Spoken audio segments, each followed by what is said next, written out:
Hello friends, எல்லாருக்கும் வணக்கம். எல்லோரும் எப்படி இருக்கீங்க? நல்லா இருக்கீங்களா? நாங்களும் நல்லா இருக்கோம். இன்றைக்கி நம்ம சேனலில் என்ன வீடியோ பார்க்க போகிறோன்னு பார்த்தீங்கன்னா, வெயிட் லாஸ் சேலஞ்ச் டே 4 தான் வந்து பார்க்க போகிறோம். இந்த வீடியோ நேற்று எடுத்த வீடியோங்க. அதுதான் நான் உங்கள் கூட இன்றைக்கி எடிட் பண்ணி ஷேர் பண்ணுறேன். இப்போ வாங்க வீடியோக்குள்ளே போகலாம். நேற்று என்னோடய வெயிட் எவ்வளோ இருந்ததுன்னு பார்த்தீங்கன்னா 68.8 இருந்தது. காலையில் நான் ஒரு 6 மணிக்கெலாம் எந்திரிச்சிட்டேங்க. எந்திரிச்சு ரெஃப்ரெஷ் ஆகிட்டு வந்த உடனேயே வெயிட்டை தான் பார்த்தேன். பார்த்துட்டு கொஞ்சம் நேரம் ஒரு அரை மணி நேரம் பக்கம் வாக்கிங் போனேங்க. இப்போதைக்கு நான் வாக்கிங் தான் போயிட்டுருக்கேன். லாஸ்ட் வீடியோலேயே வந்து உங்ககிட்ட ஷேர் பண்ணேன். வாக்கிங், ரன்னிங் இது ரெண்டுமே போனாலுமே நமக்கு வந்து நல்லா வெயிட் குறையும். ஆனால் தொப்பை வந்து பார்த்திங்கன்னா கம்ப்ளீட்டாக குறையாதுங்க. வாக்கிங், ரன்னிங்க்கு கொஞ்சம் குறையும். தொப்பை வந்து நம்மளுக்கு கம்ப்ளீட்டாக குறையணுன்னா, அதாவது தொப்பை குறையிறதுக்குனே ஒரு சில எக்ஸசைஸ் இருக்குது, யோகாஸ்லாம் இருக்குது. ஸோ அந்த மாதிரி பண்ணால் தான் நம்ம வந்து நல்லா வந்து தொப்பையை வந்து குறைக்க முடியும். அதுவும் நமக்கெல்லாம் பார்த்திங்கன்னா டெலிவரிக்கு அப்புறம் தொப்பை தாறுமாறாக போட்டிருக்கோம். அதெல்லாம் குறைக்கணுன்னா கொஞ்சம் வந்து என்ன சொல்கிறது, ரொம்ப நம்ம ஹார்ட் ஒர்க் பண்ணுற மாதிரி தான் இருக்கும். ஸோ வெயிட் லாஸ் அப்படின்றது கொஞ்சம் கஷ்டமான விஷயந்தான். ஆனால் நம்ம அதை வந்து ஈஸியாக எடுத்துக்கிட்டு என்ஜாய் பண்ணி பண்ணும்போது அது வந்து கஷ்டமாக தெரியாது. சில பேர் ரொம்ப இன்ட்ரெஸ்ட்டாக வந்து ஆரம்பிப்பாங்க. ஸோ ஒரு வாரம், ஒரு 2 வாரம் தாக்குப்பிடியும். அதுக்கப்புறம் அந்த எக்ஸசைஸ் பண்ணுற அது கடுப்புலையே அப்புறம் அந்த ஃபுட்டு டயட்டை சில பேர் ஃபாலோ பண்ணாமல் அப்படியே வந்து விட்டுருவாங்க. ஸோ அந்த மாதிரி வந்து நம்ம விட்டுறவே கூடாது. முடிஞ்ச அளவுக்கு நம்மளால் முடிஞ்ச அளவுக்கு கொஞ்சம் வெயிட்டையாவது குறைக்கிறது நமக்கு ரொம்ப நல்லது. ஏன்னா இப்போ உள்ள காலத்தில் வந்து பார்த்திங்கன்னா ஹெல்த் இஷ்யூ அப்படின்றது அதிகமாக வர ஆரம்பிக்குது. சின்னதாக ஒரு ஒரு ஒரு பிபி வந்துச்சுன்னா கூட ஏதாவது ஒன்று கூட்டிகிட்டு வரும். ஒரு சுகர் வந்துச்சுன்னா கூட ஒரு நோய் வர்றதில்ல. ஒரு நோய் வந்துச்சுன்னா எல்லா நோய்களையும் கூட்டிகிட்டு வந்துடும். ஸோ அதெல்லாம் நம்ம தடுக்கணும்னு வைங்களேன், கொஞ்சமாவது நம்ம வந்து ஹெல்த்தியாக இருக்கணும். அது ஒபிசிட்டி அப்படின்றது பல விஷயங்களை உள்ளே கொண்டு வந்துடும். ஸோ அதனால் வந்துட்டு நம்ம உடம்ப கொஞ்சம் பார்த்துக்கணும். ஸோ நான் ஒரு அரை மணி நேரம் நல்லா வந்து வாக்கிங் போனேன். வாக்கிங் போனதில் எனக்கு பயங்கரமாக அப்படியே ஸ்வெட் ஆக ஆரம்பிச்சிருச்சு. அப்புறம் கொஞ்சம் நேரம் வந்து அப்படியே உட்காந்துருப்பேன். முகில் வந்து எந்திரிச்சு வந்துடுவான். நான் எக்ஸசைஸ் பண்ணும்போது சாங்ஸ் போட்டு விடுவேன்னா, அந்த சவுண்ட்லேயே அவன் கீழே எந்திரிச்சு வந்துடுவான். வந்து நான் வாக்கிங் போயிட்டுருக்கும்போதே இடையில வந்து எனக்கு பேச்சு கொடுத்துட்டே இருப்பான். நான் வந்து வாக்கிங் போகையில் நம்ம வந்து அவன் பேச்சை வந்து காதில் கேட்க மாட்டேன். நமக்கு வந்து வாக்கிங் போகிறதுல தானே கான்சன்ட்ரேட் பண்ணுற மாதிரி இருக்கும். நான் கேட்க மாட்டேங்கிறேன்னு சொல்லிட்டு அங்கிட்டு போய் உட்காந்து அழுதுகிட்டு இருப்பான். அப்புறம் நான் முடிச்சதுக்கப்புறமா ஓடி வந்து அம்மா சாக்லேட் வேணும், லாலிபாப் வேணும் அப்படின்னு சொல்லுவான். ஸோ சிரிப்பாக இருக்கும் எனக்கு. கொஞ்ச நேரம் அம்மாவை நடக்க விட்றானே சொல்லிகிட்டே நான் வந்து வாக்கிங் போயிட்டுருப்பேன்.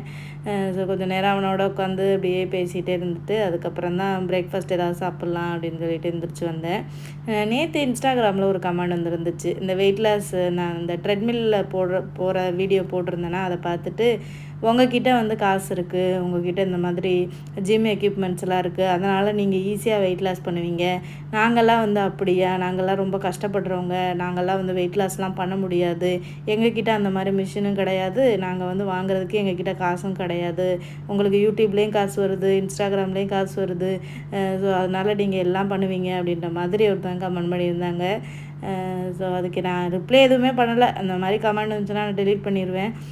ஸோ அதுக்கு நான் என்ன சொல்ல விரும்புகிறேன்னா, எல்லாருக்குமே பார்த்திங்கன்னா லைஃப்பில் நம்ம ஒரு செட்டில் ஆனதுக்கப்புறமா ஒரு பொருள் வாங்கணுன்னு ஆசை இருக்கும். ஸோ அது மாதிரி தான் இந்த ட்ரெட்மில் எனக்கும் சரி, என் ஹஸ்பண்டுக்கும் சரி.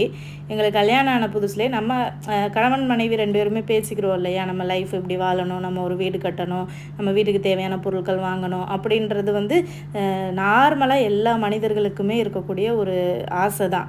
ஸோ அந்த மாதிரி ஆசைப்பட்டு வாங்கினது இந்த ட்ரெட்மில்ங்க.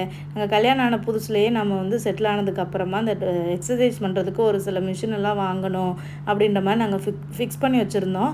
ஸோ ஃபிக்ஸ் பண்ணி வச்சதில் எங்கள் விஷ்லிஸ்ட்டில் இருந்தது இந்த ட்ரெட்மில். ஸோ நாங்கள் வந்து இது வந்து எங்களுக்கு ஈஸியாக கிடைக்கல. இந்த ட்ரெட்மில் வாங்குறதுக்கு பின்னாடி இருந்த காசு வந்து எங்களோட உழைப்புங்க. கொஞ்சம் நஞ்ச நாள் உழைப்பு கிடையாது, என் ஹஸ்பண்டோட முழு உழைப்பு. அந்த உழைப்பில் தான் நாங்கள் வாங்கினோமே தவிர இது வந்து எங்களுக்கு என்ன சொல்கிறது, யாரும் இனாமாக கொடுக்கல, எங்களுக்கு ஃப்ரீயாக வரல. உழைப்பு இல்லாமல் எதுவுமே நமக்கு கிடைக்காதுங்க. அதே மாதிரி யூடியூப்பில் சம்பாதிச்சு வாங்குறீங்க அப்படின்னு சொல்கிறீங்க. என் ஹஸ்பண்ட் சம்பாதிக்கிறதுல 1% கூட நான் யூடியூப்பில் சம்பாதிக்க மாட்டேங்க.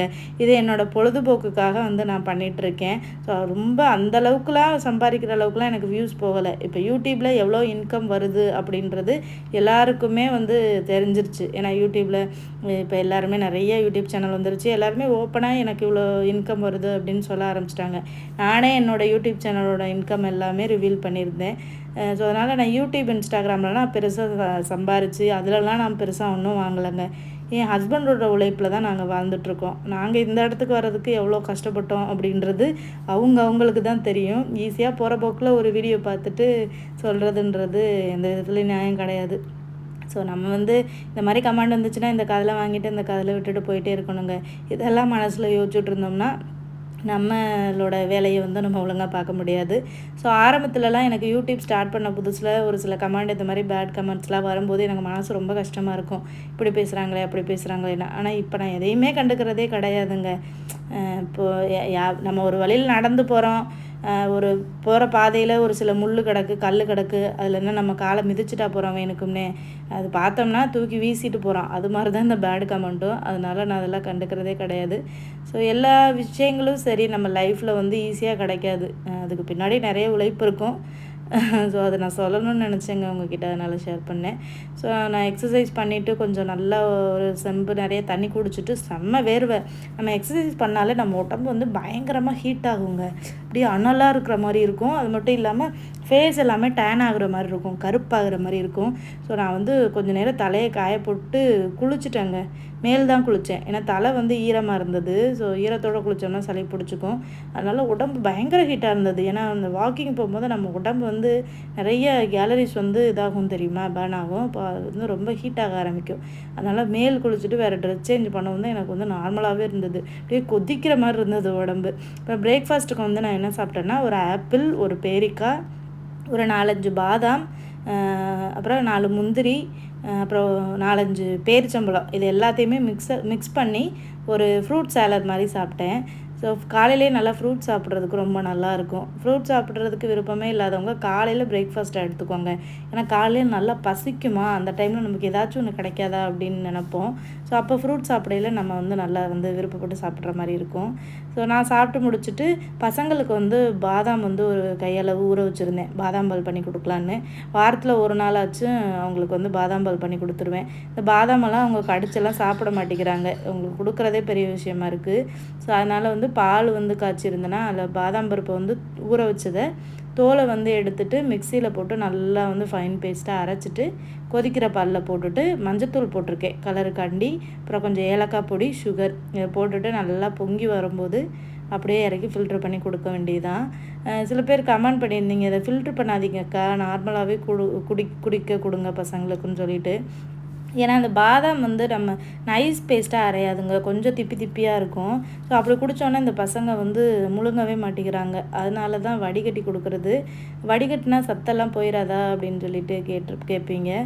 வடிகட்டினா சத்து போகாதுங்க. ஏன்னா நம்ம கொதிக்க வைக்கிறோம் இல்லையா, அதுலேயே அந்த பாதாமில் உள்ள அந்த சத்து எல்லாமே பாலில் இறங்கிரும்.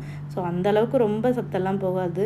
ஸோ ஹஸ்பண்டுக்கு பசங்களுக்கு எல்லாத்துக்கும் பால் ஒரு கிளாஸ் கொடுத்ததுக்கப்புறமா கொஞ்சம் மிச்சம் இருந்தது, ஒரு அரை கிளாஸில் ஒரு 1/4 கிளாஸு. அதை வந்து நான் உட்காந்து குடிச்சிட்ருந்தேன். பால் வந்து குடிக்கலாம், ஆனால் கொஞ்சமாக குடிக்கணும், கொஞ்சமாக எடுத்துக்கணும். அதே மாதிரி சுகர் வந்து நிறையா போட்டு குடிக்கக்கூடாது, கொஞ்சமாக போட்டு குடிக்கணும்.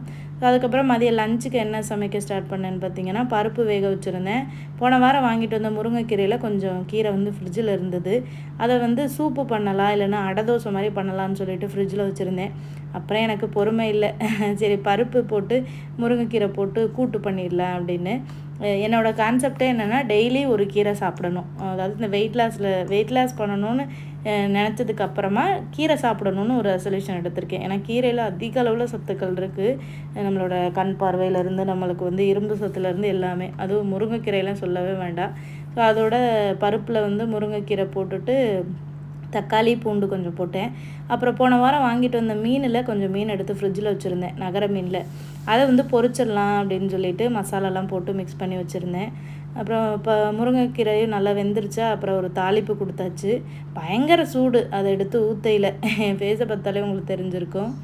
அப்புறம் தோசைக்கல்லில் தான் வந்து பொரிக்க போகிறேன். நான் அந்த ஆயிலெலாம் போட்டு பொரிச்சு எடுக்க மாட்டேங்க. இந்த யூடியூப்லலாம் பார்ப்பேன், சில பேரில் அப்படியே வடை மாதிரி பொரிச்செடுப்பாங்க மீன். அந்த மாதிரி நான் ஒரு டைம் கூட இது வரைக்கும் பொரிச்சதே கிடையாது கல்யாணம் ஆனதுலேருந்து. அதே மாதிரி எங்கள் அம்மா வீட்லேயுமே எங்கள் அம்மாவுமே அந்த மாதிரி மீனெல்லாம் பொரிக்க மாட்டாங்க. இந்த மாதிரி தோசைக்கல்லில் போட்டு லைட்டாக எண்ணெய் ஊற்றி தான் பொரிப்போம், ரொம்ப எண்ணெய் ஊற்றி அந்த மாதிரி பொரிக்க மாட்டோம். ஆனால் அப்படி பொரிச்சா நல்லா கிறிஸ்பியாக சூப்பராக இருக்கும்னு சொல்லுவாங்க. பட் நாங்கள் அந்த மாதிரி பொரிக்க மாட்டோம். ஏன்னா ஆயில் வந்து ரொம்ப எடுக்கக்கூடாதுன்னுவாங்கள்ல, அதனால் வந்துட்டு அளவாக தான் இது பண்ணுறது. அதுவும் என் ஹஸ்பண்டுக்கெலாம் நான் ஆயிலில் பொரிச்சேன்னா அவ்வளோதான், எங்களுக்கு ஆயிலில் பொரிச்ச பண்டம் சாப்பிட்றதுக்கு எப்போ அலவுடுனா அந்த தீபாவளி வந்தால் தான். தீபாவளி வந்தால் தான் என் ஹஸ்பண்ட் வந்து சரி விசேஷ நாள் இது பண்டிகை நாள் வருது, உங்களுக்கு பிடிச்சதை செஞ்சு சாப்பிடுங்கன்னு சொல்லிட்டு எங்களுக்கு ஆயில் வாங்கி கொடுப்பாரு. மற்ற நாள்லாம் பொரிச்சேன்னா அவ்வளோதான், நான் காலி. எண்ணெய் விற்கிற வேலைக்கு பொரிச்சு சாப்பிட்றா. என்ன போனாலும் பரவாயில்ல, ஆனால் ஆயில் எவ்வளோ கேட்டு தெரியுமா? உடம்பே கொஞ்சம் குண்டாக இருக்குது, இல்லை இந்த வேற சாப்பிட்டு நீ குண்டாக போறியா அப்படின்னு சொல்லிட்டு பேசுவார். பட் கோவம் வரும் எனக்கு அப்படி சொல்லல. என்னைக்காவது ஒரு நாள் தானே செஞ்சு சாப்பிட்றோன்னு. பட் அவர் சொல்கிறது நம்ம நல்லது தானே சொல்கிறாரு அப்படின்னு சொல்லி இது பண்ணுறது. ஏன்னா ஆயில் வந்து நம்ம ரொம்ப சேர்த்துக்க கூடாது. நம்ம வந்து நல்லா உடல் உழைப்பு பண்ணுறோம், வீட்டு வேலையெல்லாம் அதிகமாக பார்க்குறோம், நல்லா குனிஞ்சு நிமிர்ந்து டெய்லி எக்ஸசைஸ் பண்ணுறோம், அந்த மாதிரி இருந்தோம்னா நம்ம இந்த ஃப்ரைட் ஐட்டம்னா அதிகமாக சாப்பிட்லாம். பட் நாம் வந்து கொஞ்சம் சொகுசான வாழ்க்கை தான் வாழ்ந்துட்டுருக்கோம். அந்தளவுக்குலாம் நம்ம ரொம்ப வீட்டு வேலை இதெல்லாம் இருக்கிறது இல்லைல்ல. அதனால் வந்து ஆயில் ஐட்டம் குறைக்கிறது ரொம்ப நல்ல விஷயந்தான். அப்புறம் மதியம் லஞ்சுக்கு வந்து நான் என்ன எடுத்துக்கிட்டேன்னா, ஒரு 100 கிராம் அளவுக்கு மட்டை அரிசி, அப்புறம் ஒரு 100 கிராம் அளவுக்கு பருப்பு கீரை, ஒரு 3 பொரிச்ச மீன், கொஞ்சம் கேரட்டுங்க. ஸோ இதுதான் வந்து என்னோடய லஞ்சு. நல்லா உட்காந்து சாப்பிட்டுட்டு அப்புறமா தலை குளிச்சாச்சுங்க. ஏன்னா டெய்லியும் வந்து தலை குளிச்சுருவேன். ஏன்னா நம்ம இது வெயிட் லாஸில் ரொம்ப ஹீட் ஆகும் உடம்பு. தண்ணியும் நம்ம வந்து நல்லா குடிக்கணும். டெய்லி நல்லா தலைக்கு எண்ணெய் வச்சு தலையும் குளிச்சுருவேன். தலை குளித்து காய வச்சுட்டு ஈவினிங் போல் பசங்க வெளியில் விளாண்டுட்டு இருந்தாங்க. ஸோ அவங்கள வந்து நான் எப்போவுமே தனியாகவே விட மாட்டேங்க. ஏன்னா எங்கள் வீட்டை சுற்றி நிறையா மரங்கள் இருக்கிறனால அப்பப்போ இந்த குட்டி குட்டி பாம்பு வரும், இந்த ட்ராகன் வரும், குரங்கெல்லாம் வரும். ஸோ அதனால் பசங்களை எப்போவுமே தனியாக விடுறதில்ல, கண் பார்வையிலே வச்சுக்கிறது. ஸோ அதனால் பசங்களோட கொஞ்சம் நேரம் அப்படியே வாக்கிங் போயிட்டுருந்தேன் வெளியில். ரொம்ப நேரமும் வெளியில் இருக்க முடியாதுங்க. ஏன்னா கொசு பயங்கரமாக இருக்கும். நம்ம ஊரே தோற்று போயிருங்க இந்த கொசு. இந்த டெங்கு கொசுன்னு சொல்லுவாங்க பாருங்கள், கருப்பு கருப்பாக குட்டி குட்டியாக சுருக்கு சுருக்குன்னு கடிக்கும். அப்பயே எடுத்துரும். அதுவுமே கொஞ்சம் நேரம் தான் வெளியில் இருப்போம். அந்த கொசுக்கு பயந்துக்கிட்டே வீட்டுக்குள்ளே வந்துடுறது. அப்புறம் அப்படியே நடந்துட்டு வீட்டுக்குள்ளே வந்து அப்புறம் ஈவினிங் வந்து ஒரு 6 மணி போல் டின்னர் செய்ய ஸ்டார்ட் பண்ணிட்டேன். என்ன பண்ணேன்னா கொள்ளு ஊற வச்சுருந்தேன் காலையிலேயே. கொள்ளு சேலட் மாதிரி பண்ணி சாப்பிட்றலாம் அப்படின்ட்டு. கொள்ளு வந்து வெயிட் லாஸ்க்கு ரொம்ப ரொம்ப நல்லதுங்க, எல்லாருக்குமே தெரியும். ஸோ அதனால தான் கொள்ளு வந்து வாரத்தில் ஒரு நாளாவது பிரேக்ஃபாஸ்ட்டுக்கோ இல்லை டின்னருக்கோ இதுக்காக எடுத்துக்கலான்ட்டு ஒரு கப் அளவுக்கு கொள்ளு காலையிலே ஊற வச்சுட்டேன். அதை குக்கரில் தான் போட்டு வேக வைக்க போகிறேன். சும்மா உப்பு போட்டு ஒரு 4-5 விசில் விட்டோம்னாலே நல்லா வெந்து வந்துடும். அதை அப்படியே சாப்பிட்டோன்னு வைங்களேன், சாப்பிடவே முடியாதுங்க.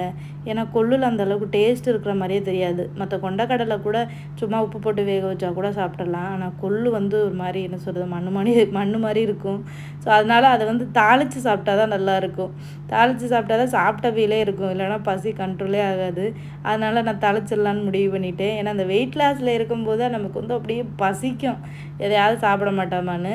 ஃபோனை எடுத்து பார்த்தோம்னு வைங்களேன், யூடியூபாக இருந்தாலும் சரி, இன்ஸ்டாகிராமாக இருந்தாலும் சரி, ஒரே ரீல்ஸ்லலாம் இந்த சமைக்கிறது, திங்கிறது, சாப்பிட்றது தாங்க வரும். பார்க்கையில ஐயோ நம்ம வெயிட் லாஸில் இருக்கோம், இதில் வேறு இது வருதே அப்படின்னு தோணும். இப்போ கொள்ளு சுண்டல் பண்ணுறதுக்கு வந்து ஒரு கடாயில் வந்து 1 டேபிள் ஸ்பூன் தான் தேங்காய் எண்ணெய் சேர்த்துருக்கேன். கடுகு உளுந்து, அப்புறம் பூண்டு 2 நசுக்கி போட்டிருக்கேன், காஞ்ச மிளகாய், கருவேப்பிலை, வெங்காயம் போட்டு வதக்கிட்டு அப்புறம் வேக வச்ச கொள்ளு அந்த தண்ணியை வடிகட்டிட்டு அந்த கொல்லை போட்டு அப்படியே மிக்ஸ் பண்ணிட வேண்டியதான். தேவையான அளவுக்கு உப்பு சேர்த்துக்க வேண்டியதான். இது கூட நம்ம காய்கறிகள் இந்த கேரட்டு, அதுக்கப்புறமா பச்சை வெங்காயமும் சேர்த்துக்கலாம். அப்படி தான் நானும் வந்து சேர்த்தேன். கேரட்டை வந்து துருவிட்டு சேர்த்துக்கணும், அப்போ தான் நல்லாயிருக்கும். இல்லைனா குட்டி குட்டியாக கூட கட் பண்ணிவிட்டு சேர்த்துக்கலாம். அவ்வளோதாங்க, 2 மிக்ஸ் பண்ணோம்னா அது தாளித்த கொள்ளு ரெடி ஆகிடும். ஒரு கப்பு நிறையா வந்து நான் வந்து கொள்ளு எடுத்துக்கிட்டேன். நல்லா மணமாகவும் இருக்கும் தாளித்து சாப்பிடையில், அந்த எண்ணெயில் இது பண்ணல. ஆனால் ஆயில் வந்து கம்மியாக சேர்த்துக்கணுங்க. ஒரு கைப்பிடி அளவுக்கு நல்லா நறுக்கின வெங்காயம், அதுக்கப்புறமா ஒரு அரை கேரட்டை வந்து நல்லா துருவி சேர்த்தேன். ஏன்னா அந்த காய்கறிகளோடு சேர்த்து சாப்பிடையில நமக்கு நல்லா வயிறு ஃபில்லிங்காக இருக்கும். எனக்கு இந்த ஒரு கப்பு நிறைய கொள்ளு சாப்பிட்டோன்னா அப்படியே வயிறு பசியெல்லாம் கம்ப்ளீட்டாக கண்ட்ரோல் ஆகிடுச்சுங்க. ஆனால் டின்னர் வந்து 6:30க்கெலாம் சாப்பிட்டுட்டேன் நான். ஏன்னா இது செய்கிறதுக்கே ஒரு 20 நிமிஷம் தான் ஆச்சு. டக்குன்னு வேலையை முடித்தோமா வந்து சாப்பிட்டோமா அப்படின்ற மாதிரி. ஸோ இது தாங்க எனக்கு நேற்றுக்கான ஃபுல் டயட்டு. ஸோ எனக்கு தெரிஞ்ச முறையில் நான் வந்து டயட் எடுத்துகிட்ருக்கேன். ஆனால் என் உடம்புல நல்லா இம்ப்ரூவ்மெண்ட்டே தெரியுது. உடம்புல நல்லா இன்ச்சஸ்லாம் லாஸ் ஆகிருக்கு. இந்த ட்ரெஸ்ஸெலாம் நான் போன வாரம் போட்டபோது அப்படியே கையெல்லாம் டைட்டாக இருந்த மாதிரி இருந்தது.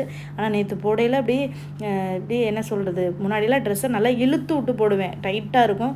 நேற்று போடையில் அப்படியே லூஸாக உடம்புல இறங்குச்சு. அந்தளவுக்கு கொஞ்சம் இன்ச்சஸ்லாம் லாஸ் ஆகிருக்கு. கொஞ்சம் வெயிட் லாஸ் ஆன மாதிரி தான் எனக்கும் ஃபீல் ஆகுது. ஸோ இந்த மாதிரி ஃபுட் எடுத்துக்கோங்க. டெய்லி கொஞ்சம் நேரமாவது எக்ஸசைஸ் பண்ணுங்கள், நல்லா சாப்பிடுங்க, நல்லா தூங்குங்க. அவ்வளோதாங்க இந்த வீடியோ. இதோட கம்ப்ளீட் ஆகுது. நெக்ஸ்ட் வீடியோவில் பார்க்கலாம்.